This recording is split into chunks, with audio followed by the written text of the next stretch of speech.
Abay, napakulit agad neto si Chaka dahil ay sabay sa sitaw na naman pupunta Chaka dahil ganyan ka pa Chaka dahil kasama pa yung motherhood mo. Saan ka na naman daw pupunta?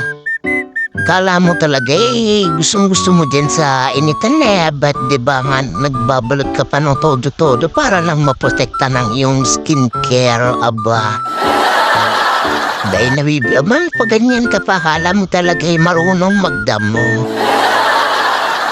Kuya sumilong-silong at sayang iyong skincare, aba. Ayan, nakabukiran at napakainit pa nga.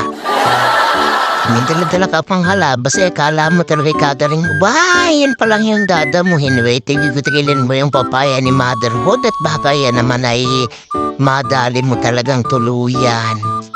Huwag mo nang sipatin at pinapahinog nga yan. Ito ang pinapaano sa'yo ni motherhood. Ang saging na pumana pa ng iyong stepfather. At damuhan mo nga muna raw yan at yan bahan merong lumabas din na anaconda.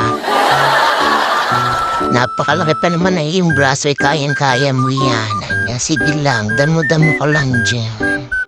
Pinapil mo talaga at sayang yung skincare. Kaya nang katangahan ay bawas-bawas sana. Bahit didiretain pa naman ay yung bunga. Pwede namang putulin ang puno para maabot ang bunga.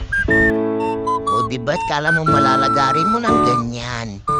Ganyan dapat inday. Ikaw talaga O diba?